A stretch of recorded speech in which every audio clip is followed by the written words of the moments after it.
ஆண்டவர் ஒருவேளை 4 கரங்களை கொடுத்துருந்தா, 4 கரங்கள் வேண்டாம், ஒரு கையை மட்டும் 3 கையை டிஸ்டர்ப் பண்ணாமல் இருந்திருப்பீங்களோன்னு தெரில. ஒரு நல்ல வேலை 2 கரம் தான். அது உயர்த்தி ஒரு அல்லேலூயா சொல்லிடுங்களேன். சரி, கர்த்தர் நல்லவர். நான் விசுவாசத்தை குறித்து பேசுகிறேன். உண்மையாகவே அந்த விசுவாசங்கிறது ஒரு பாக்கியமான ஒரு வார்த்தை. அல்லேலூயா. அது நான் அனுபவிச்சுட்டு சொல்கிறேன். பைபிளில் அப்படி தான் சொல்லுது, அது ஒரு பாக்கியம்.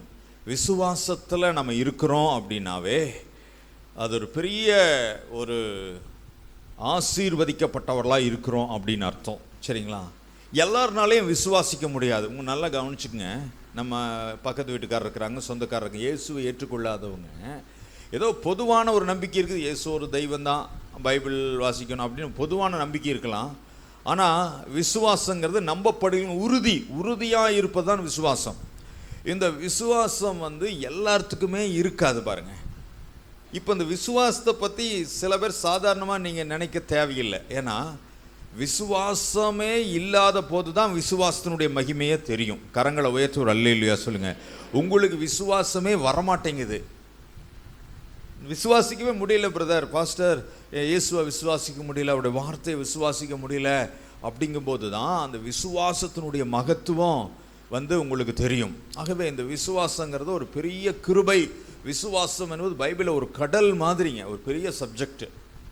சரிங்களா? அதை பேசிகிட்டே இருக்கலாம், ஜீவன் நதி மாதிரி வார்த்தைகள் வந்து கொண்டே இருக்கும். அவ்வளோ பெரிய சப்ஜெக்ட் விசுவாசம். ஏற்கனவே பல வசனங்களை உங்களுக்கு ஞாபகப்படுத்தியிருக்கிறேன். பழைய ஏற்பாட்டில் ஆண்டவர்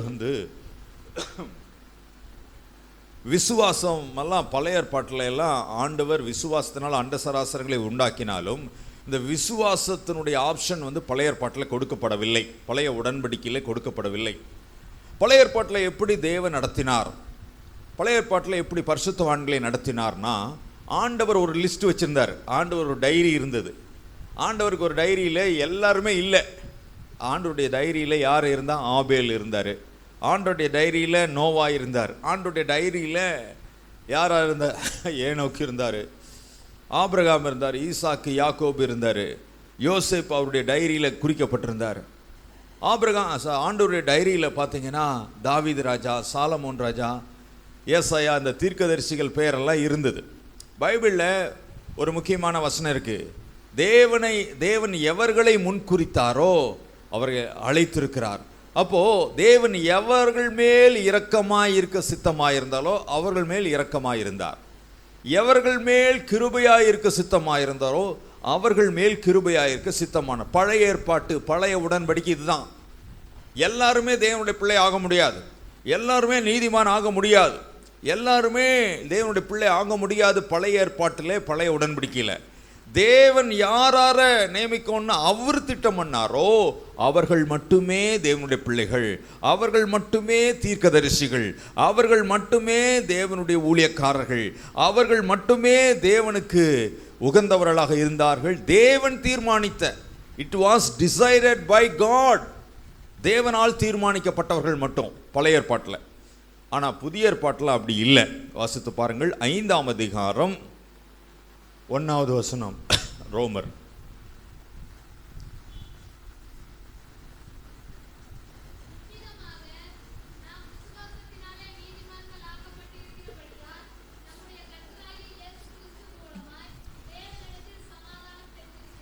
இப்போ புதிய உடன்படிக்கையில் ஆண்டவர் என்ன பண்ணியிருக்காருன்னா விசுவாசத்தை ஃபோக்கஸ் பண்ணுறார். பழைய ஏற்பாட்டில் அவருடைய தீர்மானத்தின்படி ஆண்டவர் ஜனங்களை தேர்ந்தெடுத்து வழி நடத்தினார். மோசே தேவனுடைய தீர்மானத்தின்படி, நாத்தான்வேல் ஆண்டோடைய தீர்மானம், சாமுவேல் ஆண்டோடைய தீர்மானத்தின்படி. ஆனால் புதிய ஏற்பாட்டில் அப்படி இல்லை. வாசித்து பாருங்கள், யோவான் எழுதின சுவிசேஷம் 1ஆம் அதிகாரம் 14வது வசனம்.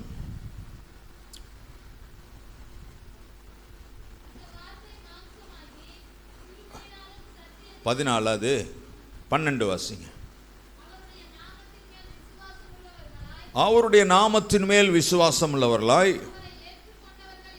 அவரை ஏற்றுக்கொண்டவர்கள் எத்தனை பேர்களோ அத்தனை பேர்களும் தேவனுடைய பிள்ளைகளாகும்படி அதிகாரம் கொடுத்தார். அல்லேலூயா.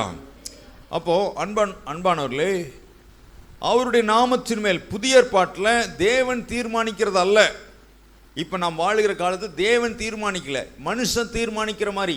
சரி, இயேசு நல்ல ஆண்டவர், அவரை நம்பினா பரலோகம் போகலாம், அவரை நம்பினா வியாதி சுகமாகும், அவரை நம்பினா பரிசுத்தமாக வாழ முடியும், அவர் நம்பினா இந்த பொல்லாத சத்துருவிலிருந்து பாதுகாக்கப்பட முடியும், அவரை நம்பினா நமக்கு நித்திய ஜீவன் கிடைக்கும் என்று சொல்லி மனிதன் தீர்மானிக்கிறது புதிய ஏற்பாட்டில். ஆனால் பழைய ஏற்பாட்டிலே, பழைய உடன்படிக்கையில் தேவன் தீர்மானிப்பது. எவ்வளோ பெரிய பாக்கியசாலிகள் நாம்! கரங்களை தட்டி ஆண்டவருக்கு நன்றி சொல்லலாம். எல்லாரும் கரங்களை தட்டி ஆண்டவருக்கு நன்றி சொல்லலாம். உண்மையாகவே நான் பாக்கியம். இப்போ நீங்கள் விசுவாசிக்கணும்னு தீர்மானம் பண்ணீங்க, நீங்கள் தேவனுடைய பிள்ளை. இயேசுவின் நாமத்தை நீங்கள் விசுவாசிச்சா, இயேசுவின் ரத்தத்தை, இயேசுவின் வாக்கு தத்தங்களை, ஆண்டவருடைய அளவற்ற அன்பை, ஆண்டவருடைய கிருபையை நீங்கள் விசுவாசிச்சிங்கன்னா நீங்கள் தேவ பிள்ளைகள். விசுவாசத்தினாலே நாம் தேவனுடைய பிள்ளைகளாக ஆக்கப்படுகிறோம். வாசிங்க ரோமர் 5:1 வாசிங்க பார்ப்போம்.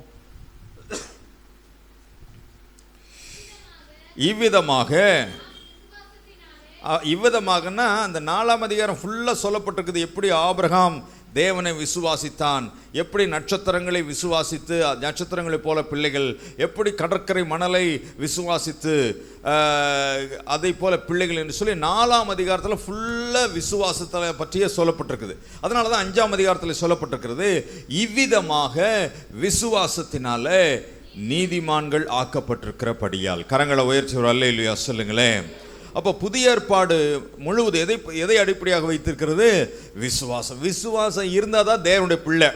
கரங்களை உயர்த்தி ஒரு அல்லேலூயா சொல்லுங்களேன். விசுவாசம் இல்லைன்னா என்ன? விசுவாசம் இல்லைன்னா அது சாதாரணமாக நினைக்கக்கூடாது. வாசித்து பாருங்கள் 16ஆம் அதிகாரம்.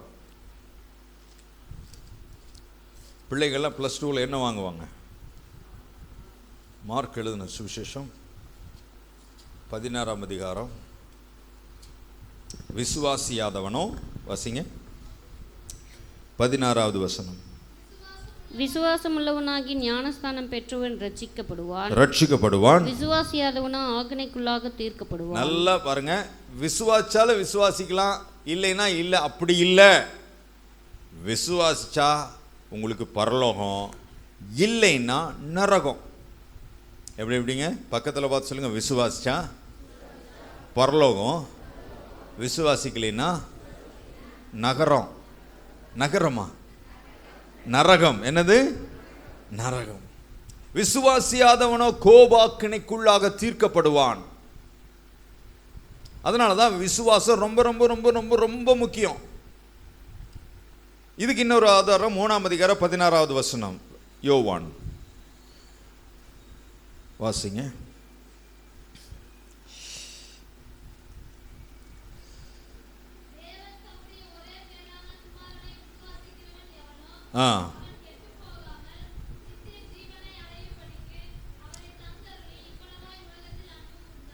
எல்லாரும் கையை விரிச்சு சொல்லுங்க, இவ்வளவாய்.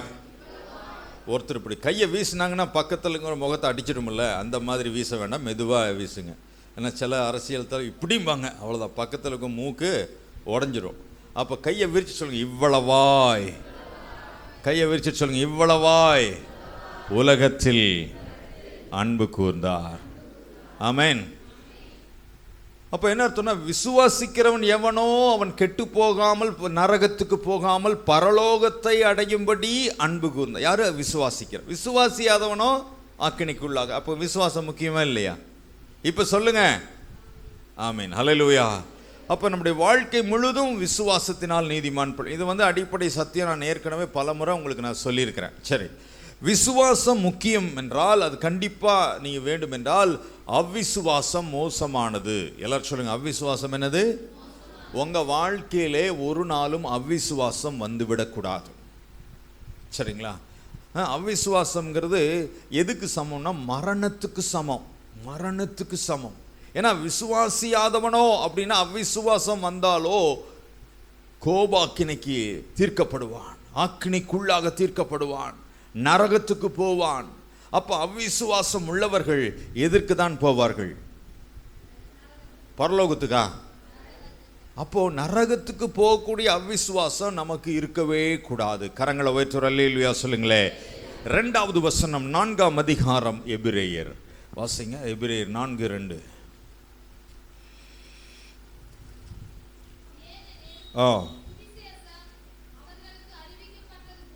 ஆ ஆ ஆ பழைய ஏற்பாட்டில் இஸ்ரவேல் ஜனங்கள் கேட்டவர்கள் விசுவாசம் இல்லாமல், அதாவது அவ்விசுவாசத்தோடு கேட்டபடியால் அந்த கேட்ட வசனம் அவர்களுக்கு பிரயோஜனப்படவில்லை. அல்லேலூயா. இப்போ நான் என்ன சொல்றேன்னா, எல்லாருமே விசுவாசத்தில் செயல்படுற அளவுக்கு நீங்கள் மாறிடணும். உங்கள் வாழ்க்கை மாறணும், உங்கள் எண்ணங்கள் மாறணும், உங்கள் வார்த்தைகள் மாறணும். எல்லாருமே எனக்கு அவிசுவாசம் வந்துருச்சுன்னு சொல்லிடக்கூடாது, தோல்வியான வாழ்க்கை இருக்கக்கூடாது. ஏன்னா விசுவாசமே உலகத்தை ஜெயிக்கிற ஜெயம். ஆகவே எல்லாருமே இந்த விசுவாச லெவலில் எப்பொழுதுமே அந்த விசுவாசத்தில் இருக்கிற அளவுக்கு நீங்கள் பக்குவப்பட வேண்டும் என்பதற்காக ஒவ்வொரு வாரம் நான் இதை வலியுறுத்தி கொண்டே இருக்கிறேன். கரங்களை உயர்த்தி ஒரு அல்லேலூயா சொல்லுங்களேன். நீங்கள் இப்போ இல்லை, ஒரு 5 வருஷம் கழித்து தெரியும், அன்னைக்கு பாஸ்டர் பிரசங்கம் பண்ணார், இன்னைக்கு நான் விசுவாசத்தில் ஸ்திரமாக இருக்கிறேன், உறுதியாக இருக்கிறேன் என்று நீங்கள் சாட்சி சொல்லுவீர்கள். கரங்களை உயர்த்தி ஒரு அல்லேலூயா சொல்லுங்களேன். என்னால் விசுவாசத்தினால நீதிமான் பிழைப்பான். விசுவாசம் இல்லைன்னா நீதிமான் பிழைக்க முடியாது. ஆக்சிஜன் இருந்துச்சுன்னா தான் அவங்க பிழைக்க முடியும். ஹாஸ்பிட்டலில் மூச்சுட முடியலைன்னா ஆக்சிஜன் வைக்கிறாங்க, மூச்சுட முடியலைன்னா மறிச்சிடுறாங்க. அப்போ அந்த சுவாச காற்று மாதிரி தான் இந்த விசுவாசம்.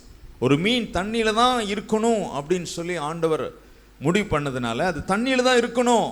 அதே மாதிரி நீங்களும் நானும் விசுவாசத்தில் தான் இருக்கணும், உருவாக்கப்பட்டிருக்கிறோம். கரங்களை தட்டி ஆண்டவருக்கு நன்றி சொல்லுங்கள்.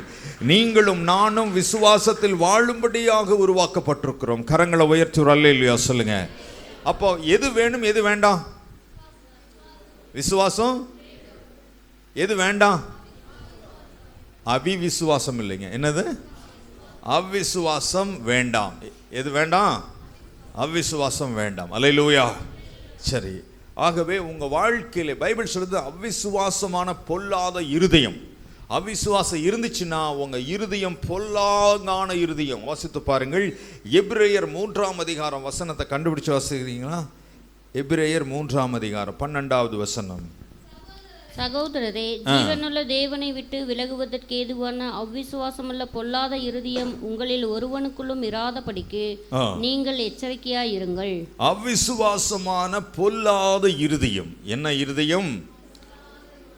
அல்லேலூயா. பக்கத்தில் இருக்கிறவங்க பார்த்து சொல்லுங்க, உங்களுக்கு எந்த சூழ்நிலையும், வாழ்வில் எந்த சூழ்நிலையிலும் அவ்விசுவாசம் என்கிற பொல்லாத இருதயம் வரவே கூடாது. அது மோசமானது, அது ரொம்ப டேஞ்சரானது. கரங்களை உயர்த்தி ஒரு அல்லேலூயா. இப்போது பெரிய பெரிய கம்பெனிலாம் போனால் அந்த எலக்ட்ரிக் டவர் கீழே என்ன வார்த்தை போட்டிருக்கோம்? தகரத்தில் என்ன போட்டிருக்கோம்? டேஞ்சர். என்னது? டேஞ்சர். அதை தொற்றாதீங்க, கரண்ட்டு சாக்கடிக்கும். இன்றைக்கி நான் உங்களுக்கு சொல்கிறேன், விசுவாசம் இல்லைன்னா டேஞ்சர். விசுவாசம் இல்லைன்னா டேஞ்சர். அவ்விசுவாசமான பொல்லாத இருதயம். அதனால தான் நான் இது வலியுறுத்தி சொல்லுகிறேன். இதையும் மீறி நீங்கள் அவ்விசுவாசம் இருந்துட்டீங்கன்னா அது உங்கள் பாடு. கரங்களை உயர்த்தி ஒரு அல்லேலூயா சொல்லுங்களேன். இதற்கு ஒரு உதாரணத்தை பார்க்க போகிறோம். எடுத்துக்கொள்ளுங்கள், யோவான் எழுதின சுவிசேஷம். யோவான் எழுதின சுவிசேஷம் எடுத்துட்டிங்களா? 20ஆம் அதிகாரம். யோவான் 20ஆம் அதிகாரம் 27வது வசனம். பின்பு அவர் தோமாவை நோக்கி, நீ உன் விரலை இங்கே நீட்டி என் கைகளை பார், உன் கையை நீட்டி என் விலாவிலை போடு, அவ்விசுவாசியாய் இராமல் விசுவாசியாய் இரு என்றார். ஹல்லேலூயா. இப்போ பாருங்க, நீங்க எத்தனை பேர் என்னை கவனிக்கிறீங்கன்னு தெரில. பல வருஷமா விசுவாசத்தை பற்றி பேசுறதுனால உங்களுக்கு என்னது விசுவாச கீதங்கள்னு போட்டிருக்கிறேன். நான் என்ன சொல்கிறேன்னோ அது செஞ்சிட்ருக்கிறேன். அல்லேலூயா. ஆமென். சில பேர் சாப்பாடு செய்கிறேன்னு அரை மணி நேரம் சொல்லிடுவாங்க, லேட்டாக பார்த்து வந்த உரம்பரை என்ன செஞ்சுருவாங்க? போயிடுவாங்க. அந்த மாதிரி இல்லை, விளங்குதா? நான் உங்களுக்கு என்ன பேசணும் அது செயல்பாட்டில் காமிச்சிட்ருக்கிறேன். இதுக்கு மேலே நீங்கள் அசால்ட்டாக இருந்தால் நான் ஒன்றும் பண்ண முடியாது. விசுவாச கீதங்கள் எத்தனை பாட்டு இருக்குது இதில், ஆயிரக்கணக்கான பாட்டில் நான் எழுதின பாட்டும் இதில் இருக்குது. விசுவாச பாடலை தேர்ந்தெடுத்து விசுவாச அறிக்கைகள் எடுத்து உங்களை வாயில் சொல்ல வச்சு, இருதயத்தில் விசுவாசிக்க வச்சு, அதில் ஆண்டவர் உங்களுக்கு பதில் கொடுக்க வச்சு, எத்தனை காரியங்கள். கரங்களை உயர்த்துவர் அல்லேலூயா சொல்லலாமா? இப்போ அவ்விசுவாசியாயிராமல் விசுவாசியாயிரு. அல்லேலூயா. இயேசு கிறிஸ்துவுக்கு 12 சீஷர்கள் இருந்தார்கள், சரிங்களா? அவர்களில் தோமா என்பவன் கேரளாவுக்கு வந்தார். கேரளாவுக்கு வந்து அங்கே ஊழியம் செய்தார். அவர் ஊழியம் செய்தபோது நிறைய ஐயர் பிராமின்ஸ் வந்து அவர்களுக்கு முன்பாக அற்புதம் செய்தாராம். அற்புதம். அவங்க வந்து இயேசுவை நம்ப மறுத்தார்களாம். கேரளா பிராமின்ஸ், நம்பூதிரிகள்னு சொல்கிறாங்கல்ல அவர்கள். அப்போது ஆண்டவர் நம்ப மறுக்கும்போது அவர் சொன்னாரா, நான் ஒரு அற்புதம் செய்கிறேன், அந்த அற்புதத்தை வச்சு நீங்கள் இயேசுவை நம்புங்க அப்படின்னு சொல்லி அந்த தோமா சொன்னாராம். சரி, அற்புதம் செய்கையில் தான், ஆனால் மொழி தெரியாதுல்ல. அப்போ அற்புதம் செய்யுங்க, அப்புறம் தண்ணியை தூக்கினப்போ மேலே வீசுவேன், அந்த தண்ணி அப்படியே நிற்கும் அப்படின்னு சொன்னாரா தோமா. அன்பானவர்களே, அந்த மாதிரி தண்ணியை அப்படி கடலில் தண்ணி அள்ளி அப்படி வீசினாராம், தண்ணி அப்படியே நின்றுச்சான். அல்லேலூயா.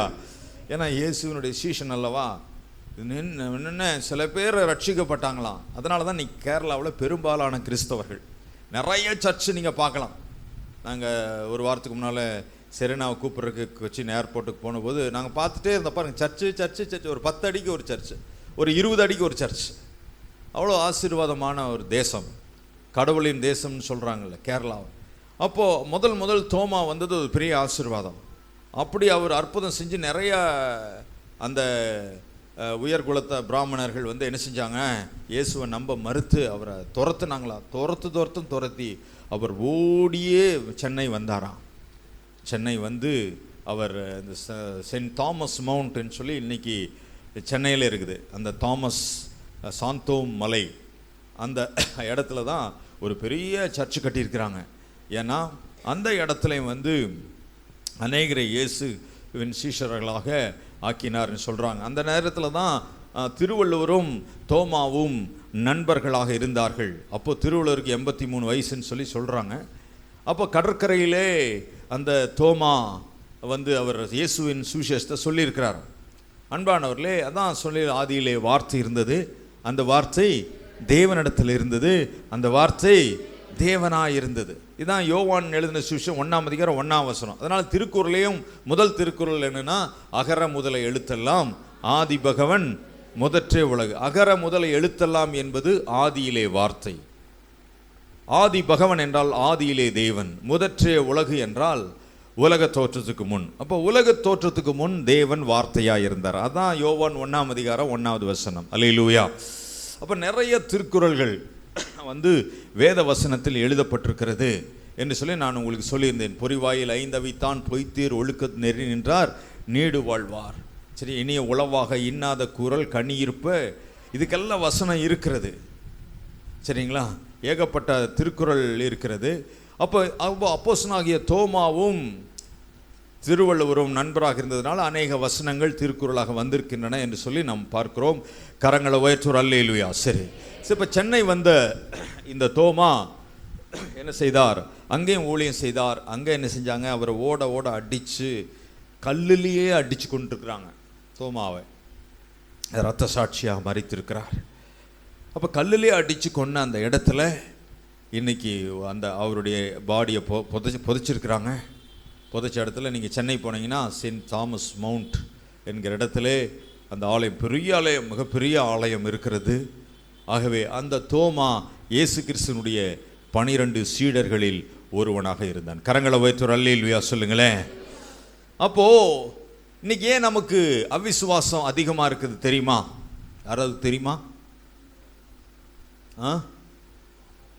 அப்போஸ்தலனாகிய தோமா எங்கே வந்தார்?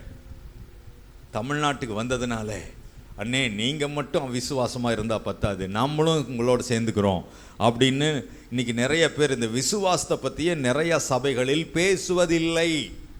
அது ஒரு துக்கமான செய்தி. ஆனால் விசுவாசம் எவ்வளோ முக்கியம் என்பது பைபிள் நமக்கு சொல்லுகிறது. அல்லேலூயா. விசுவாசத்துக்குன்னே ஒரு அதிகாரம் 40 வசனங்க. பைபிளில் எந்த ஒரு டாப்பிக்கும், ஒரு குறிப்பிட்ட டாப்பிக்கு 40 வசனம் கிடையாது. எபிரேயர் 11ஆம் அதிகாரம் 40 வசனமும் விசுவாசத்தை பற்றியே சொல்லி இருக்கிறது. கரங்களை உயர்த்துவர் அல்லேலூயா சொல்லுங்களேன். சரி, இப்போ அப்போஸ்தலனாகிய தோமா, இயேசுவின் சீஷர்களில் ஒருவனாகிய தோமா, ஆண்டவராகிய இயேசு கிறிஸ்து மரித்து 3ஆம் நாள் உயிரோடு எழுந்து சீஷர்களுக்கு காட்சி கொடுத்தார். சீஷர்களுக்கு என்ன கொடுத்தார்? காட்சி கொடுத்தார். நல்ல கவனிங்க, இயேசு கிறிஸ்து மரித்து உயிரோடு எழுந்த பிறகு அவருடைய சரீரம் எங்கே போச்சு?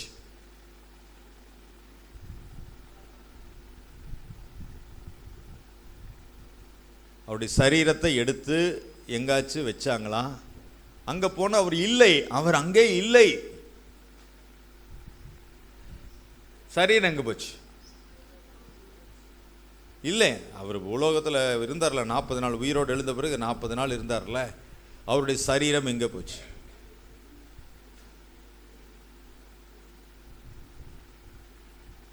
தெரியலையா? அவருடைய சரீரம்தான். இப்போ பாருங்களேன், இப்போ நான் மாம்ச சரீரத்தில் இருக்கிறோம். இயேசு மாம்ச சரீரத்தில் தான் இருந்தார். 2 கண்ணு, 2 கை, கால், இந்த மாதிரி மாம்ச சரீரத்தில் தான் இயேசு இருந்தார். அவர் உயிரோடு எழுந்தபோது அவருடைய சரீரம் மகிமையின் சரீரமாக மாறிவிட்டது. என்ன சரீரமாக மாறிடுச்சு? மகிமையின் சரீரம். மகிமையின் சரீரம்னா எப்படின்னா, நீங்கள் சரீரமாகவும் இருக்கும், அதே நேரத்தில் ஆவியாகவும் இருக்கும். எப்படின்னா, ஒரு பூட்டின வீட்டுக்குள்ளே மகிமையின் சரீரம் உள்ளே போயிடலாம். ஆனால் மாம்ச சரீரம் கதவை உடைச்சி தான், நம்ம மனோகர் வந்தார் ராஜநகர், கதவை உடைச்ச பிறகு தான் அவரை போய் எழுப்புனாங்க. ஏன்னா மாம்ச சரீரத்தில் கதவு உடைச்சி தான் உள்ளே போக முடியும். மகிமையின் சரீரம் மாம்ச சரீரம் மாதிரியும் இருக்கும், ஆவியின் சரீரம் மாதிரி இருக்கும். ரெண்டும் கலந்தது தான் மகிமையின் சரீரம். கரங்களை உயர்த்தி அல்லேலூயா சொல்லுங்க. அப்பொழுது கிறிஸ்துவுக்குள் மரித்தவர்கள் அவன் எழுந்திருக்கும் போது அவர்கள் மகிமையின் சரீரமாக எழுந்திருப்பார்கள். நம்மளா அல்லது இயேசுவை ஏற்றுக்கொண்டவங்களா? நம்ம அப்படி எழுந்திருப்போமா? இயேசுவை ஏற்றுக்கொண்டவங்க மட்டுமா? குழப்பமாயிடுச்சா? நம்ம தானே இயேசுவை ஏற்றுக்கொண்டிருக்கிறோம். நம்ம மரிச்சோம் அல்லது இயேசுவின் வருகை வரைக்கும் உயிரோடு இருந்துச்சுன்னா அப்படியே இந்த சரீரம் அப்படியே என்னவா மாறிடும்? ஆமாம், மகிமையின் சரீரமாக மாறிடும். மகிமையின் சரீரத்தில் பறக்கலாம், ஒரு பூட்டின வீட்டுக்குள்ளே போகலாம், ஒரு இடத்துலேருந்து இன்னொரு இடத்துக்கு சடனாக உள்ளே போயிட முடியும். அதான் மகிமையின் மாம்ச சரீரத்தில் அப்படி செய்ய முடியாது. ஆனால் மகிமையின் சரீரத்திலையும் சாப்பிடலாம், டேஸ்ட் பார்க்கலாம், அதுவும் இருக்குது. இப்போ மாம்ச சரீரம் மாதிரியும் இருக்கும், ஆவியின் சரீரம் மாதிரி, இது ரெண்டும் கலந்தது தான் மகிமையின் சரீரம். அப்போ ஆண்டவராக இயேசு கிறிஸ்து உயிரோடு எழுந்து மகிமையின் சரீரத்திலே 40 நாட்கள் இந்த உலகத்திலே ஊழியம் செய்தார், உயிரோடு எழுந்த இயேசு. அப்போ அதே தான் நான் வாசிக்கிறோம், எடுத்துக்கொள்ளுங்கள். யோவான் எழுதின சுவிசேஷம் 20ஆம் அதிகாரத்திலே 26வது வசனம். மறுபடியும் 8 நாளைக்கு பின்பு அவருடைய சீசர்கள் வீட்டுக்குள்ளே இருந்தார்கள். தோமாவும் அவர்களுடனே கூட இருந்தான். கதவுகள் பூட்டப்பட்டு இருந்தது. அப்பொழுது இயேசு வந்து நடுவே நின்று, உங்களுக்கு சமாதானம் என்றார். கதவுகள் பூட்டப்பட்டு இருந்தது. அல்லேலூயா. ஆமாம், நீங்கள் பிஆர்சியில் எவ்வளோ பெரிய பூட்டு வாங்கி போட்டாலும் கூட மகிமையின் சரீரத்தில் இருந்துச்சுன்னா சாவி தேவையில்லை. அல்லேலூயா. அதனால தான் நீ யாரும் பயந்துடக்கூடாதுன்னு சொல்லி இன்னும் மகிமையின் சரீரத்தை ஆண்டவர் கொடுக்கல. அல்லேலூயா. ஆமாம். அப்போ பூட்டப்பட்ட வீட்டுக்குள்ளே இயேசு நடுவில் வந்து, அப்படின்னா மகிமையின் சரீரத்தில் இயேசு இருந்தார். மகிமையின் சரீரத்தில் இயேசு உள்ள வந்து உங்களுக்கு சமாதானம் என்றார். வாசிங்கம்மா. அதுக்கு அடுத்தது அடுத்த வசனம். பின்பு அவர் தோமாவை நோக்கி, நீ உன் விரலை இங்கே நீட்டி என் கைகளை பார், உன் கையை நீட்டி என் விலாவிலே போடு, அவ்விசுவாசியாய் இராமல் விசுவாசியாய் இரு என்றார். அல்லேலூயா. 25வது வசனத்தை வாசிங்கம்மா. மறுபடியும் 8 நாளைக்கு பின்பு 25. மற்ற சீசர்கள் கர்த்தரை கண்டோம் என்று அவனுடனே சொன்னார்கள். அதற்கு அவன், அவருடைய கைகளில் ஆணிகள் உண்டான காயத்தை நான் கண்டு அந்த காயத்திலே என் விரலை இட்டு என் கையை அவருடைய விலாவிலே போட்டால் ஒழிய விசுவாசிக்க மாட்டேன் என்றான். அல்லேலூயா. சத்தமுறை அல்லேலூயா சொல்லுங்க. விசுவாசிக்க மாட்டேன். என்னது? சில பேர் அப்படி வார்த்தை தவறாக சொல்லுவோம், விசுவாசிக்க மாட்டேங்க அப்படி இல்லை. நீங்கள் விசுவாசிக்க மாட்டேன். ஒரு காலத்தில் நம்ம அப்படி தானே இருந்தோம். நீங்கள் என்ன பிரசங்கம் பண்ணுங்க பாஸ்டர், நான் விசுவாசிக்கணும் என்ன அவசியம் இருக்கு? இல்லை. விசுவாசிக்க மாட்டேன்னு சொல்லி அவர் இன்னைக்கு தோமா சொன்னார். தோமா நம்ம ஊருக்கு வந்ததுனால இன்னைக்கு நிறைய பேர் என்ன மாட்டேங்கிறாங்க? விசுவாசிக்க மாட்டேன். விசுவாசமே வர மாட்டேங்குது. என்ன பண்ணுறேன்னே தெரில. ஜெபம் வருது, பாட்டு வருது, எல்லாம் வருது, ஆனால் என்ன வர மாட்டேங்குது? உங்களுக்கு எது இருக்குதோ இல்லையோ, விசுவாசம் இல்லைன்னா ஆக்கினைக்குள்ளாக தீர்க்கப்படுவோன்னு சொல்லி பைபிள் சொல்லுது. நான் விசுவாசிக்க மாட்டேன். இயேசுடைய காயத்திலே, அவருடைய தழும்புகளால், அவர் கையில் இருக்கிற ஓட்டையில், விழாவிலே என்னுடைய கையை விட்டு பார்த்தால் ஒழிய அவரை நான் நம்ப மாட்டேன். அல்லேலூயா. கரங்களை உயர்த்துறோம். அல்லேலூயா சொல்லுங்களேன். ஆபிரகாம் அப்படிதான் எதிர்த்தடுப்புக்கு விசுவாசிக்கலைங்க. ஆண்டவர் சொன்னார் நட்சத்திரங்களை பாருன்னு சொன்னார். நட்சத்திரங்களை பார்த்து அவன் என்ன கூடுமா என்ன அப்படின்னு சொன்னார். அவன் எண்ணி பார்த்தான். ஆண்டவர் சொன்னார் நட்சத்திரங்களை போல பிள்ளைகளை தருவேன். அவன் நம்பவில்லை. முதலாவது ஆபிரகாமும் சாராயும் நம்பவே இல்லை. சாராய் நகைத்தால் உனக்கு நான் பிள்ளைகளை தருவேன்னு சொன்னோன்னே சிரிக்கிறான்.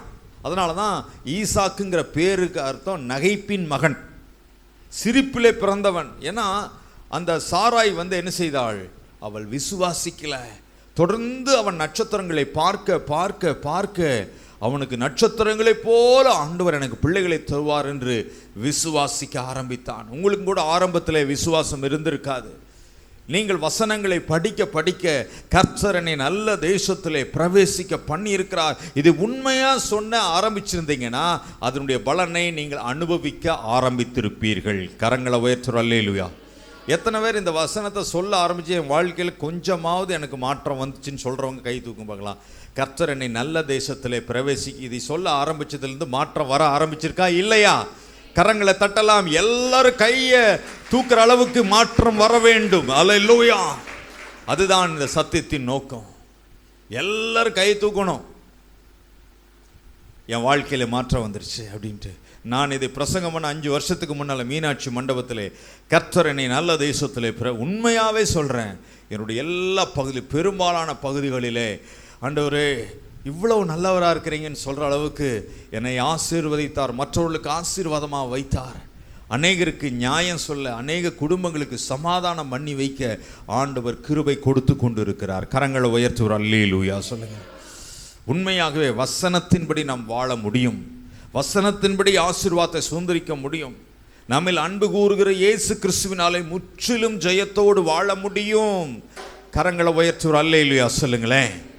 ஆமென். ஹல்லேலூயா. சரி, நான் விசுவாசிக்க மாட்டேன் அப்படின்னு யார் சொன்னது? தோமா சொன்னார். அப்போ பாருங்க, அந்த அப்படி சொன்ன பிறகு மறுபடியும் 8 நாளைக்கு பின்பு வாசிங்க 26வது வசனம். மறுபடியும் 8 நாளைக்கு பின்பு அவருடைய சீசர்கள் வீட்டுக்குள்ளே இருந்தார்கள். தோமாவும் அவர்களுடனே கூட இருந்தான். கதவுகள் பூட்டப்பட்டு இருந்தது. அப்பொழுது இயேசு வந்து நடுவே நின்று உங்களுக்கு சமாதானம் என்றார். பாருங்க, 12 பேர் நிக்கிறாங்க, மற்ற ஏகப்பட்ட பேர் இருக்கிறாங்க. அன்னைக்கு 120 சீசர்கள் இருந்தாங்கன்னு சொன்னாங்க. அந்த நேரத்தில் எவ்வளோன்னு தெரில, 50-60 பேர் இருந்திருப்பாங்க. அந்த பூட்டப்பட்ட வீட்டுக்குள்ள வந்து ஆண்டவர் தோமாவுக்காகவே வர்றார். இப்போ விசுவாசிக்க மாட்டேன்னு சொல்லி ஒரு ஆள் சொல்லியிருக்கிறான். இந்த 12 பேர்த்துல அவனுக்கு நான் போய் சொல்லி என்னை நிரூபிச்சு அவனுக்கு விசுவாசத்தை காட்ட போறேன் அப்படின்னு இயேசு வந்தார். அவர்கள் நடுவிலே இயேசு நின்று சமாதானம். ஏன் சமாதானம் சொன்னார்னா, விசுவாசிக்க மாட்டேன்னு சொன்னார்ல, விசுவாசிக்காதவர்களுக்கு சமாதானம் இருக்காது. ஒரு அல்லேலூயா சொல்லுங்க பார்க்கலாம். இப்பெல்லாம் இந்த பிரசங்கத்தையெல்லாம் கேட்கும்போது, வசனத்தையெல்லாம் கேட்கும்போது சமாதானத்தோடு வாழ முடியுதா இல்லையா? உண்மையாக சொல்லுங்க பார்க்கலாம். சமாதானத்தோடு வாழ முடியுதா? எப்பொழுதும் சமாதானமாக இருக்கணும் தெரியுங்களா?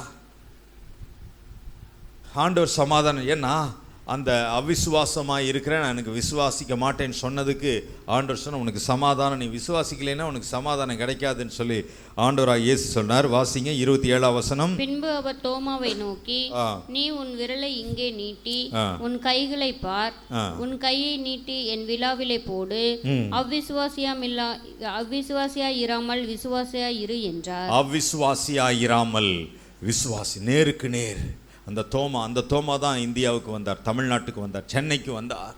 அவ்விசுவாசி ஆயிராதே, விசுவாசி ஆயிரன்னு இயேசு நேரடியாய் சொன்ன வார்த்தை. இன்னைக்கு நமக்கு எவ்வளோ பெரிய பரலோகம் இருக்குது தெரியுங்களா? 12 தங்க அஸ்திபாரம். என்ன அஸ்திபாரம்? 12 தங்க. யாராவது மனப்படமாக சொல்ல முடியுமா அந்த தங்க அஸ்திபாரத்தினுடைய பெயர்கள் சொல்ல முடியுமா? அப்படி முடியாதுங்கிறதுனால தான் நான் கேட்டேன். ஹல்லேலூயா. அந்த 12 தங்க அஸ்திபாரம் எதற்காக தெரியுமா? நல்லா கவனிங்க. 12 சீஷர்கள் அங்கே இருப்பாங்களாம். இந்த தோமாவும் அங்கே இருப்பார். இந்த 12 வாசல்களில் 12 சீஷர்களை நிறுத்தி வச்சிருப்பார். அப்போஸ்தலரை நிறுத்தி வச்சிருப்பார் ஆண்டவர். பளிங்கு நதி, ஜீவ நதி, 12 மாதமும் கனிகளை தரக்கூடிய ஜீவ விருட்சம் பரலோகத்தில் இருக்கிறது. இதெல்லாம் நம்ம பார்த்ததே இல்லைங்க. பார்த்ததே இல்லாமல் நம்ம விசுவாசிக்கிறோம் பாருங்களேன். இந்த விசுவாசத்துக்குரிய பரிசு அங்கே பெரிய பரிசு காத்து கொண்டிருக்கிறது. கரங்களை தட்டி ஆண்டவருக்கு நன்றி சொல்லுங்க. 12 தங்க அஸ்திபாரம் உள்ள நமக்கு இன்வெஸ்ட்மெண்ட் ரொம்ப கம்மி. இப்போ எப்படின்னா, உழைப்பு எவ்வளோன்னா ஒரு 5000 ரூபா சம்பளத்துக்கு தான் உழைப்பு. உங்களுக்கு நீங்கள் செய்கிற வேலைக்கு உங்களுக்கு மாதம் 5000 ரூபா தான் கொடுக்க முடியும். ஆனால் அதே மாதிரி நீங்கள் ஆண்டவருக்கு செய்கிற செயல்கள், செயல்பாடுகள், அது விசுவாசம் எது வச்சாலும் ஒரு 5000 ரூபாய் அளவுக்கு தான் நமக்கு பரிசு கிடைக்கும்னா, ஆண்டவரை விசுவாசிக்கிறனால 50 கோடி நமக்கு கிடைக்கிற மாதிரி தாங்க இந்த பரலோகம் நமக்கு கிடைக்க போகுது. கரங்களை உயர்த்தி ஒரு அல்லேலூயா சொல்லுங்க. இயேசுவின் ரத்தத்தை நம்ம பார்த்தது இல்லைங்க, நாம் அதை விசுவாசிக்கிறோம்.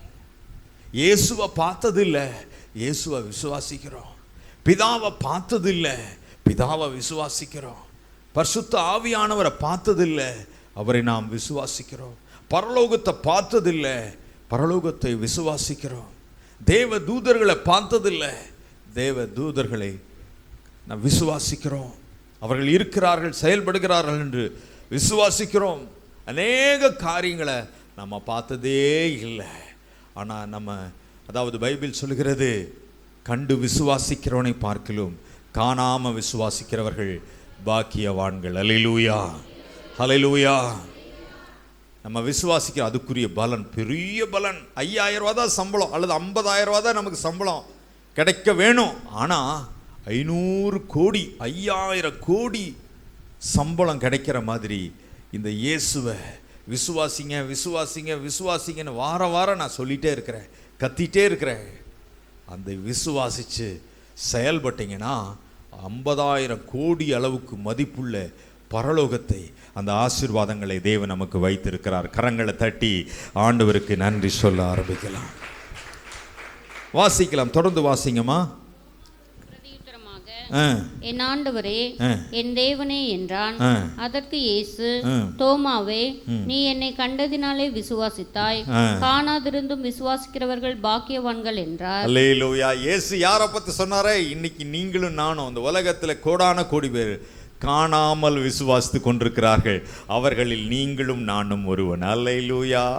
இயேசுவை பார்த்ததில்லை, பிதாவை பார்த்ததில்லை, இயேசுவின் ரத்தத்தை பார்த்ததில்லை, சிலுவையை பார்த்ததில்லை, இயேசுவின் சீஷர்லையும் கூட பார்த்ததில்லை, பரலோகத்தை பார்த்ததில்லை.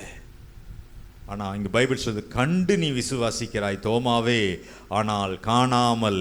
இன்றைக்கு ஒரு கூட்டம் இந்த பெத்தேல் சபையில் இருக்கிறார்கள், காணாமல் விசுவாசிக்கிறவர்கள் பாக்கியவான்கள். அல்லேலூயா, ஹல்லேலூயா.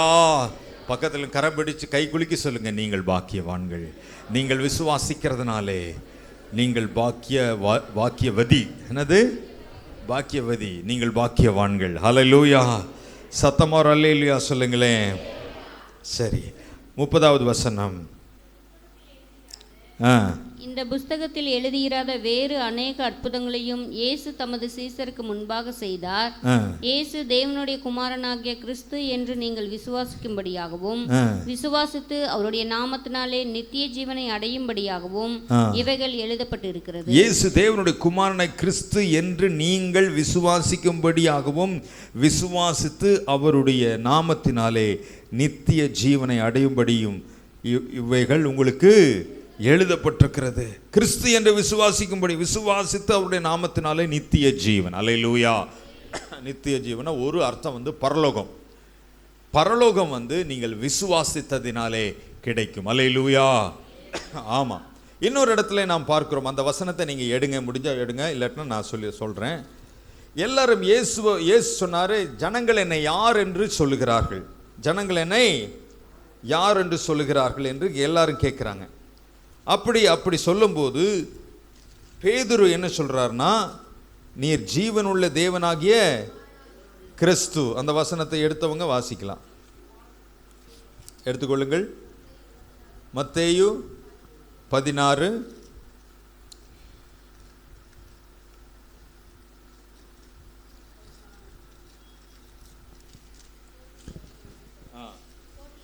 அதற்கு அவர்கள் சிலர் உம்மை யோவான் 16 வாசி. அதற்கு சிலர் உம்மை யோவான் ஸ்நானன் என்றும் சிலர் எலியா என்றும் வேறு சிலர் எரேமியா அல்லது தீர்க்கதரிசிகளில் ஒருவர் என்றும் சொல்லுகிறார்கள் என்றார்கள். அப்பொழுது அவர், நீங்கள் என்னை யார் என்று சொல்லுகிறீர்கள் என்று கேட்டார். சீமோன் பேதுரு பிரதியுத்தரமாக, நீர் ஜீவனுள்ள தேவனுடைய குமாரனாகிய கிறிஸ்து என்றான். அல்லேலூயா. வாசிங்க அப்படி தொடர்ந்து. இயேசு அவனை நோக்கி, யோனாவின் குமாரனாகிய சீமோனே, நீ பாக்கியவான், மாம்சமும் இரத்தமும் இதை உனக்கு வெளிப்படுத்தவில்லை, பரலோகத்தில் இருக்கிற என் பிதா இதை உனக்கு வெளிப்படுத்தினார். மேலும் நான் உனக்கு சொல்லுகிறேன், நீ பேதுருவாய் இருக்கிறாய், இந்த கல்லின் மேல் என் சபையை கட்டுவேன், பாதாளத்தின் வாசல்கள் அதை மேற்கொள்வதில்லை. அடுத்த வசனம், பரலோக ராஜ்யத்தின் திறவுகோல்களை நான் உனக்கு தருவேன். பூலோகத்திலே நீ கட்டுகிறது எதுவோ அது பரலோகத்திலும் கட்ட இருக்கும், பூலோகத்திலே நீ கட்டவிழ்ப்பது எதுவோ அது பரலோகத்திலும் கட்டவிழ்க்கப்பட்டிருக்கும் என்றார். கரங்களை உயர்த்தி அல்லேலூயா சொல்லுங்களேன். பூலோகத்தில் எதை கட்டுறையோ அது ஏற்கனவே பரலோகத்தில் கட்டப்பட்டிருக்கு, எதை கட்டவிழ்க்கிறது ஏற்கனவே பரலோகத்தில் கட்டவிழ்க்கப்பட்டிருக்கிறது என்று இயேசு சொன்னார். இதெல்லாம் எதன் பாக்கியம்? நீ ஜீவனுள்ள தேவனுடைய குமாரனாகிய கிறிஸ்து என்று விசுவாசிச்சதுனால ஆண்டவர் சொல்லிட்டார், பரலோகத்தின் திறவுகோலை உனக்கு தருகிறேன். கரங்களை உயர்த்தி அல்லேலூயா.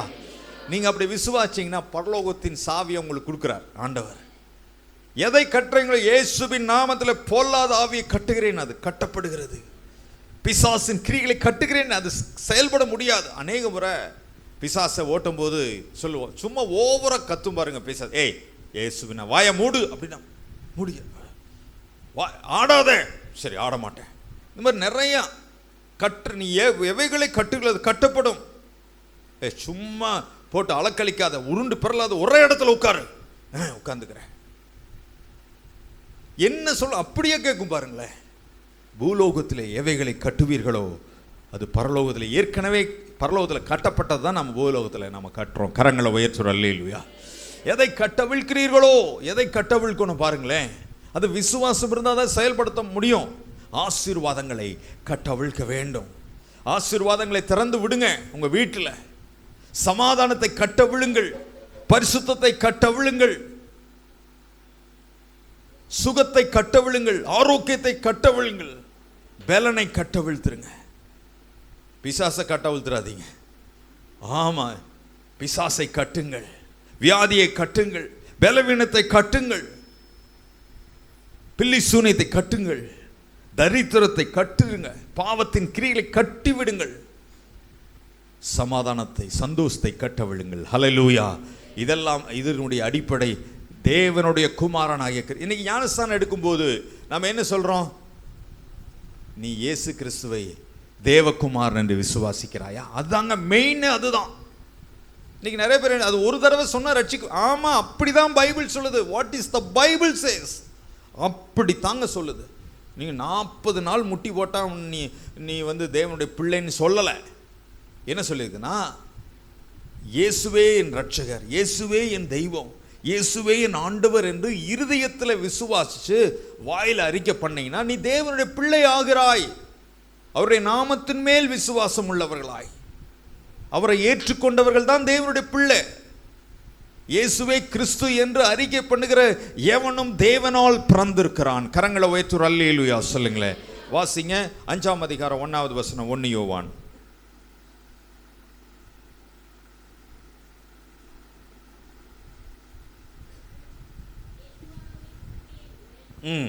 இயேசுவானவரே கிறிஸ்து என்று விசுவாசிக்கிற எவனும் தேவனால் பிறந்திருக்கிறான்.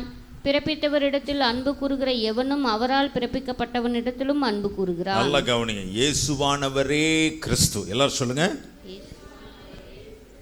இந்த பச்சை புடவை தான் எனக்கு வேணும், வேற எதுவுமே எனக்கு. ஆமாம், சில பேர் சொல்ல இந்த மாப்பிள்ளை மட்டும்தான், வேற யாருமே எனக்கு கண்ணு தெரிய மாட்டேங்குது, இந்த அவரை விட்டால் நான் வாழ மாட்டேன், செத்து போயிடுவேன் அப்படி சொல்கிறாங்களே. இந்த பொண்ணு தான் கட்டி கொடுக்கலன்னு நான் அப்புறம் நான் இருக்க மாட்டேன், இந்த வீட்டை விட்டு ஓடி போயிடுவேன், இந்த பொண்ணு தான் அல்லது இந்த பையன்தான் அல்லது இந்த புடவை தான் வாங்கினா இந்த பைக்கு தான் வாங்குவேன், வேற எந்த பைக் எனக்கு வேண்டாம் அப்படிலாம் சொல்கிறாங்க. பைபிள் என்ன சொல்லுதுன்னா, இயேசுவானவரே ரட்சகர், கிறிஸ்துன்னா ரட்சகருங்க, இயேசுவானவரே தெய்வம் என்று விசுவாசிக்கிற எவனும் தேவனால் பிறந்திருக்கிறான். கரங்களை உயர்த்தி ஒரு அல்லேலூயா சொல்லுங்களேன். ஹல்லேலூயா. தேவனால் பிறந்திருக்கிறான்னா என்ன அர்த்தம்னு உங்களுக்கு நான் சொல்லி கொடுத்துருக்கிறேன், ஞாபகம் இருக்கா?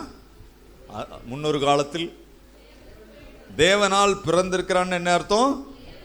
தேவனுக்கு பிறந்திருக்கிறான்.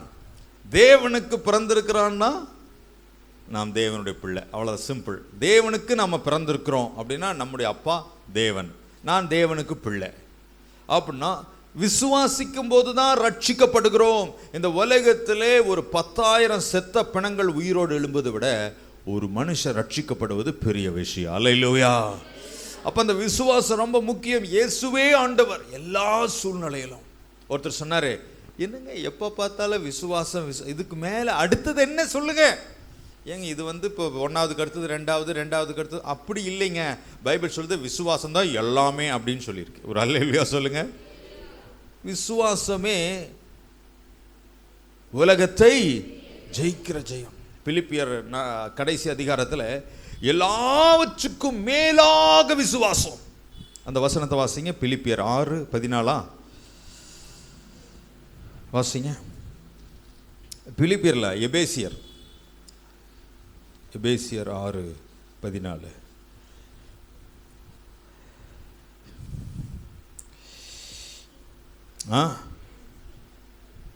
வாசிங்க. பொல்லாங்கனையும் அக்னி அஸ்திரங்கள் எல்லாம் அவித்து போடத்தக்கதாய் எல்லாவற்றுக்கும் மேலாக விசுவாசம் என்னும் கேடகத்தை பிடித்து கொண்டவர்களாயும் நில்லுங்கள். எதை பிடிச்சு நில்லணும்? விசுவாசம் என்னும் விசுவாசத்தை பிடிச்சுக்கணும். அல்லேலூயா. பிடிவாதம் எதுல பிடிவாதமா இருக்கணும்? விசுவாசத்துல பிடிவாதமா இருக்கணும். அல்லேலூயா. ஆமா, இனி எல்லாம் இந்த பிடிவாதமெல்லாம் இருக்கக்கூடாது. எந்த குடும்பத்திலையும் சக்கரவர்த்தி டெக்ஸ்டைல்ஸுக்கு போனாலும் சரி, மம்மி டாடிக்கு போனாலும் சரி, தமிழ்நாடு துணிக்கடைக்கு போனாலும் சரி, கோபியில் ஆமாம் சிவா டெக்ஸ்டைல்ஸுக்கு போனாலும் சரி, சென்னை சில்க்ஸ் போனாலும் சரி, எனக்கு இந்த கலர் தான் வேணும், இத்தனை ரூபாய்க்கு தான் எனக்கு துணி எடுத்து தரணும், பிடிவாதம் இருக்கக்கூடாது. அல்லேலூயா. ஆமாம், சென்னை சில்க்ஸ்லாம் போனீங்கன்னா காஃபி கொடுப்பாங்க. ஏன்னா இவங்க போடுற பில்லு எகிருங்கும்போது அந்த குடும்ப தலைவருக்கு மயக்கமே வந்துடக்கூடாது. ஒரு இடத்துல ஒருத்தர் கொண்டு போனதே 5,000 ரூபா, பையன் கோட் ஷூட் எடுத்துட்டா 12,000 ரூபாய்க்கு. அவங்க அப்பாவுக்கு தலை சுற்றி மயக்கம் போடுற மாதிரி ஆகிப்போச்சு. தயவு செய்து அந்த மாதிரியான மயக்கத்தை தெளிப்பதற்கு தண்ணீர் என்ன செய்யுங்க, கொண்டு போங்க. அல்லேலூயா. அப்புறம் இன்னொருத்தர் சொன்னார், பரலோகம் ஃபுல்லாக தங்கமயமாக இருக்குமாம்மா. என்ன மயமாக இருக்குமா? தங்கமயமாக இருக்கும். இது நான் சொல்லலை, அது நான் ஒருத்தர் சொன்னதை கேட்டேன், சொல்கிறேன். தங்கமயமாக இருக்குன்னு சொல்லப்போ இன்றைக்கி நிறைய பேர் என்ன செய்கிறாங்க, தங்கமே ஆகாது, பொண்ணே ஆகாது, பொண்ணு பாவம், ஐயோ அது ஆகாது இது ஆகாதுன்னு சொல்கிறோம். நிறைய பிரசங்கம் அப்படி இருக்குது. இந்த மாதிரி சொல்கிறவங்க பரலோகத்துக்கு வந்தாங்கன்னா மயக்கம் போட்டு விழும்போது அவர்களை தெளிச்சு எழுப்புறதுக்கு தண்ணி நிறைய வச்சுருப்பாங்களாம். ஏன்னா எல்லாமே தங்கமாக இருக்குதான் பரலோகத்தில். 12 வாசல்கள் தங்கமாக இருக்குது. பளிங்கு நதி எல்லாம் சுற்றிலும் பாருங்கள், தங்கமயமான காரியங்கள் தான் எல்லாமே. பொற்கிரீடத்தை ஆண்டவர் தரித்திருக்கிறார், மார்பருகே பொற்கச்சை கட்டியிருக்கிறார், நெஞ்சில் பெல்ட் போட்டிருக்கிறார், தங்கத்திலே பெல்ட் போட்டிருக்கிறார் ஆண்டவர். ஸோ எதுக்கு நான் சொல்கிறேன் அப்படின்னா, மறுபடியும் இங்கே வாங்க, விசுவாசம் ரொம்ப முக்கியம். எல்லாரும் சொல்லுங்க, விசுவாசம் ரொம்ப ரொம்ப முக்கியம். கண்டு விசுவாசிக்கிறவரை விட காணாமல் விசுவாசிக்கிறவர்கள் பாக்கியவான்கள். ஏன்னா இந்த பிரசங்கத்தை நான் மீண்டும் பண்ண போகிறது கிடையாது. ஏன்னா அவிசுவாச வாழ்க்கையில் வரக்கூடாது. அவிசுவாசமான பொல்லாத இருதயம் வேண்டாம். இஸ்ரவேல் ஜனங்கள் அவிசுவாசனாலே கானானுக்குள்ளே போக முடியல. அவிசுவாசம் நிறைய அற்புதங்கள் நடக்காமல் போச்சு. இயேசு கிறிஸ்து கப்பர்நகூமுக்கு போகும்போது சகரியாவுக்கு என்னாச்சு? அவிசுவாசத்தினால வாய் ஊமையாயிருச்சு. அங்கே கிதியோன் ஆரம்பத்தில் ஒரு டெஸ்ட் வச்சார். அந்த டெஸ்ட் ஞாபகம் இருக்குதா? ஆண்டவரே, நீர் என்னை இஸ்ரவேல் ஜனங்களை ஜெயிப்பதற்கு அனுப்புறது உண்மைன்னா இந்த பூமி முழுவதும் பனி பெய்யணும், இந்த தோளின் மேல் மாத்திரம் பனி பெய்யக்கூடாது. அந்த மாதிரி ஆயிடுச்சு. அப்போ அவன் விசுவாசிக்கலை. மறுபடியும் அவன் சொன்னான், ஆண்டவர் இன்னொரு தடவை நான் சோதிக்கிறேன், என்னை தப்பாக நினச்சிடாதீங்க.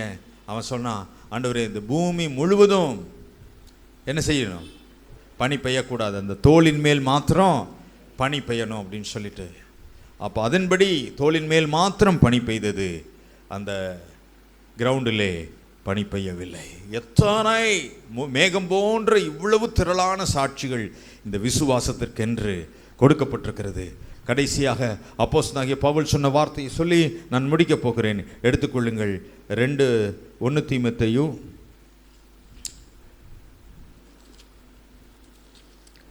தீமோத்தேயு 4ஆம் அதிகாரம் 7வது வசனம்.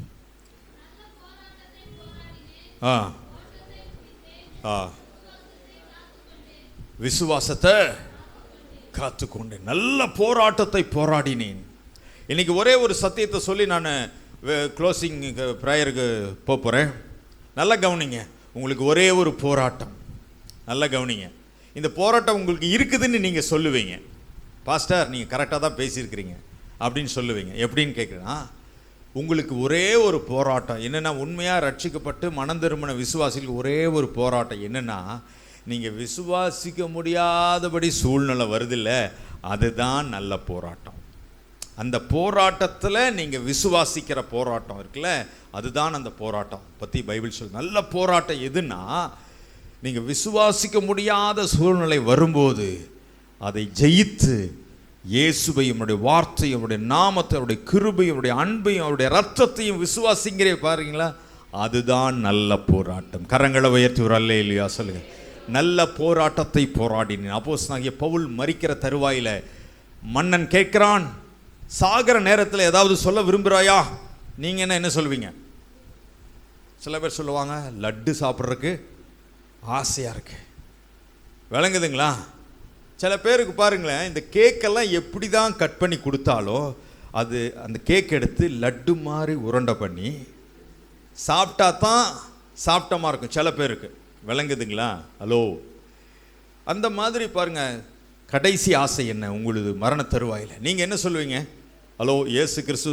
ஓ, உங்களுக்கு மரணமே வராதா? சரி, ஓகே, ஹல்லேலூயா. நீடித்த நாள் 120 வயசு வாழ போகிறீங்கன்னு நினைக்கிறேன். சரி, ஓகே. கடைசி ஆசை பவுல்கிட்ட கேட்டபோது அவர் சொன்னார், நல்ல போராட்டத்தை போராடினேன். எத்தனை போராட்டம், பயங்கர போராட்டம், பசி, பட்டினி, நிர்வாணம், நாசமோசங்கள், கப்பல் சேதங்கள், மனுஷரால் வந்து பயங்கரங்கள், இதெல்லாத்தையும் இல்லை, நான் விசுவாசத்திலே நின்றேன். நல்ல போராட்டத்தை. நல்ல தூக்கம் பாருங்க சிலருக்கு எப்படி இருக்கும். எனக்கு எப்படி எப்படி எப்படி நல்ல போராட்டத்தை வீடியோ எடுத்து காட்டணும். நீங்கள் நான் பிரசங்கம் பண்ணுறதுக்கு முன்னாலே சென்ற வாரம் தூங்கினவர்கள் விவரமாவது பிரசங்க நேரத்திலே கரங்களை உயர்த்தி ஒரு அல்லேலூயா சொல்லுங்களேன். நல்ல போராட்டத்தை போராடினேன். எவ்வளோ பாடுகள். பவுல் மாதிரி யாருமே பாடு அனுபவிச்சிருக்க முடியாது. ஜெயிலில் இருக்கும்போதும் கூட பாட்டு பாடிட்டு இருந்தாருங்க. ஜனங்களுக்கு ஆறுதல் சொல்ல போகிற இடத்துல, ஒரு இடத்துல ஆறுதல் சொல்ல போகிற இடத்துல இயேசுவை பற்றி சொல்கிறாருங்க. ஆறுதல் சொல்ல போகிற இடத்துல போட்டு அடின்னு அடித்து பவுலுக்கும் சீலாவுக்கும் காயமாகி அரெஸ்ட் பண்ணிட்டாங்க. ஜெயிலில் போய் என்ன செய்கிறாங்கன்னா பாட்டு பாடுறாங்க, கர்த்தரை துதித்தார்கள். துதித்த உடனே சங்கிலிகள் திறவுண்டு கைதிகள் எல்லாம் வெளியே வந்துட்டாங்க. வெளியே வந்து இவங்க போய் மறுபடியும் ஜனங்களுக்கு ஆறுதல் சொல்கிறாங்கப்பா. இவங்களுக்கே ஆறுதல் சொல்லக்கு வரணும். கரங்களை உயர்த்தி ஒரு அல்லேலூயா. இன்றைக்கி நம்ம விசுவாசி என்ன சொல்கிறாங்க? தலைவலிங்க, 2-3 நாளாக தலைவலி பாஸ்டர், ஏன்னு கேட்கல. அட, நீ போய் 100 பேர்த்துக்கு ஆறுதல் சொல்லணுமாப்பா? உன்னை வந்து நான் கேட்கணுமா? அல்லேலூயா. ஆமாம். இன்றைக்கி அப்புறம் ஜனங்க வந்து என்ன நினைக்கிறாங்க? பாஸ்டர் வந்து தாங்கணும். எத்தனை பேர்த்த நம்ம தாங்குறது? நம்மளால் முடியாது. நான் இருக்கிறது 65 கிலோ. விளங்குதுங்களா? ஆமாம். அதனால தான் யாராவது வேன்லையோ காரில் கூப்பிட்டு போனால், பாஸ்டர் அந்த சத்தி பஸ் ஸ்டாண்டில் இறக்கி விடுங்க அப்படிப்பாங்க. இல்லைங்க, அவங்களே இறக்கி, நம்மளால் இறக்கி விட முடியாது. அப்படின்னு நம்மளாம் தாங்க முடியாதுங்க. ஹலோ, விளங்குறவங்க ஒரு அல்லேலூயா சொல்லுங்களேன். கர்த்தர் தான் உங்களை தாங்குவார். அல்லேலூயா, கர்த்தர் தான் உங்களை தாங்குவார். பாருங்கள், இந்த அடின்னு அடி வாங்கிட்டு சிறைச்சாலையில் அவர்கள் பாட்டெல்லாம் பாடி அவர்கள் கர்த்தரை துதித்து பாடும்போது சிறைச்சாலை கதவுகள் திறவுண்டன. அவர் சொல்கிறாரு, கடைசியில் சாகர நேரத்தில் என்ன சொல்கிறப்பா, நல்ல போராட்டத்தை பெத்தேல் சபையில் நல்ல தூக்கத்தை தூங்கினேன், காப்பியை குடித்தேன், கீழே இறங்கி வந்து விட்டேன், ஓட்டத்தை முடித்தேன். அல்லேலூயா, எனக்கு பிரியாணி காத்து கொண்டிருக்கிறது. அப்படி சொல்லுவீங்களா? ஹல்லேலூயா. அன்பானவர்களே, பவுல் சொல்றார், நல்ல போராட்டத்தை போராடினேன், ஓட்டத்தை முடித்தேன், விசுவாசத்தை காத்து கொண்டேன். ஹல்லேலூயா. எல்லாரும் வலது கரத்தை உயர்த்தி சொல்லுங்க, விசுவாசத்தை காத்து கொண்டேன். அப்போ நீங்கள் விசுவாசிக்க முடியாத வர்ற பிரச்சனை தான் உங்களுக்கு போராட்டம். எந்த போராட்டமாக இருந்தாலும் சரி, அந்த போராட்டத்தில் ஜெயிச்சு விசுவாசத்தை பிடிச்சிங்க. அந்த சூழ்நிலை உங்களால் விசுவாசிக்க முடியுதா? அதனால தான் நான் என்ன சொல்லுவேன்னா, நீங்கள் கவலைப்படாதீங்க. கவலைப்பட்டீங்கன்னா உங்களுக்கு பிரச்சனை, பக்கத்தில் இருக்கிறவங்களுக்கும் பிரச்சனை, தேவனுக்கும் துக்கம். ஆனால் நீங்கள் விசுவாசிங்கன்னா உங்களுக்கு சந்தோஷம், பக்கத்தில் இருக்கிறவங்களுக்கு விசுவாசம், தேவனும் பிரியப்படுவார். அல்லேலூயா. நீங்கள் தூங்குனீங்கன்னா பக்கத்தில் இருக்கிறவங்களும் தூங்குவாங்க, தேவன் தூங்க மாட்டார். இஸ்ரவேலை காக்கிற தேவன். கரங்களை உயர்த்துவார். அல்லேலூயா, ஹல்லேலூயா. நீங்கள் அப்படி சொல்லுவீங்களா? மரண தருவாயில் நல்ல போராட்டத்தை. அதனால தான் யாராவது இறந்தால் அந்த வசனத்தை போடுவாங்க, நல்ல போராட்டத்தை போராடினேன், ஓட்டத்தை முடித்தேன், விசுவாசம். இதுக்கு மேலே எப்படிங்க விசுவாசத்தை பற்றி சொல்கிறது? வாழ்க்கையில் எந்த சூழ்நிலையில் நான் விசுவாசத்தை விடவே மாட்டேன். விசுவாசத்தை விட்டேன்னா என் உயிர் போகும்போது அந்த விசுவாசம் போகும்.